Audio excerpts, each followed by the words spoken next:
Have you ever written something, read it back, and just had that feeling that something's a little, off? Well, a lot of the time, it comes down to one of the trickiest things in English grammar, subject-verb agreement. And today, we are going to crack that code. So, on paper, the rule seems almost laughably simple, right? For he, she, or it, you just add an S to the verb. But come on, if it were really that easy, none of us would ever make mistakes. The real problem isn't the rule itself. It's figuring out what the real subject of the sentence actually is. You know, this can be a real headache, especially if your first language is something like Chinese, where verbs don't really change forms. But I want you to think of it like a puzzle.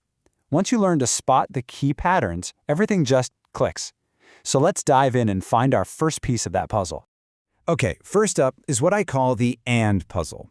We're all taught in school that and makes things plural, simple enough. But what if I told you that's not always the case? The secret is usually a tiny little word that's hiding right in front of the noun.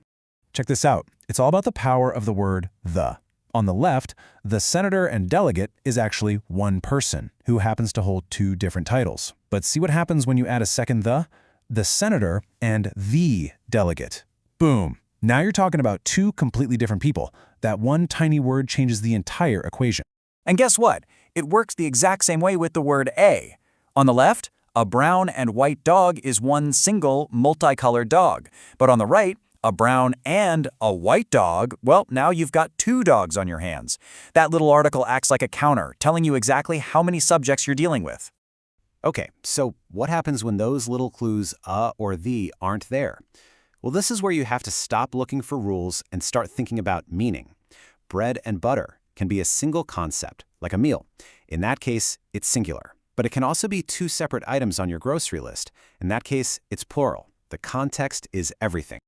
And you've probably heard this famous proverb a million times. It is the perfect example of this. All work and no play isn't treated as two separate things. It's treated as one singular idea, a singular state of being. And that's exactly why the verb is the singular makes. All right, moving on. Let's talk about another massive trap. Sometimes a sentence will deliberately throw in extra words and phrases just to confuse you and hide the real subject. But once you know what to look for, you can see right through them. But don't worry, there's a super simple three-step trick you can use every single time. First, you spot the interrupting phrase. Second, you just mentally cross it out. Ignore it completely. And third, you match your verb to whatever is left. Let's see how that works. So take a look at this. Phrases that start with not or but are basically yelling, hey, I'm not part of the subject.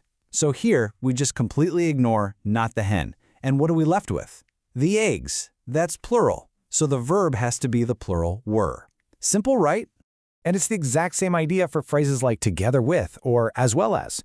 They're just extra details, not the core subject.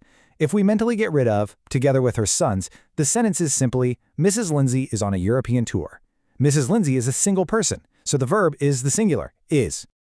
Okay, now for sentences with or nor. This one's actually kind of a relief because the rule is so straightforward. It's called the proximity rule, and it just means the verb agrees with whatever subject is physically closer to it in the sentence. So in the first one, parents is closer, so we use are. In the second one, he is closer, so we use does. Easy. All right, get ready for the grammar tricksters. These are the words that look plural, they feel plural, they seem like they're talking about a whole bunch of people, but grammatically, they're always singular. Think about a word like everybody.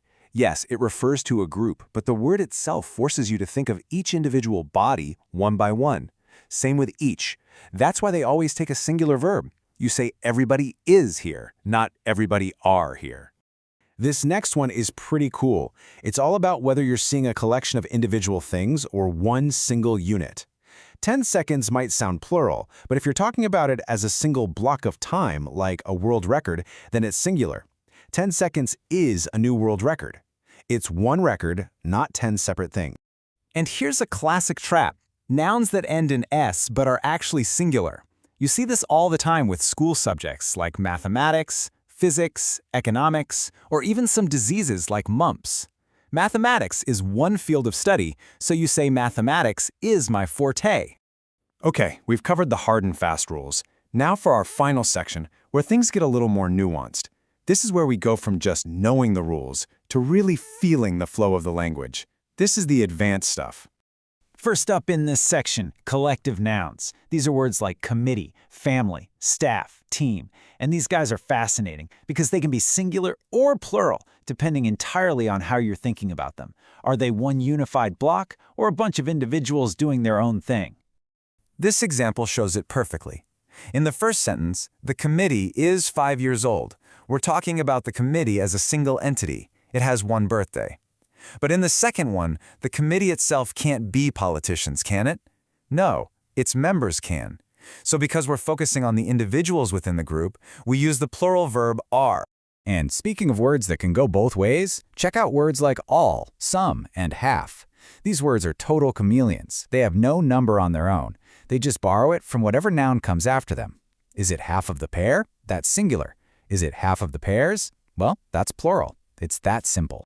Now, this last one is really subtle, but it's a game changer once you get it.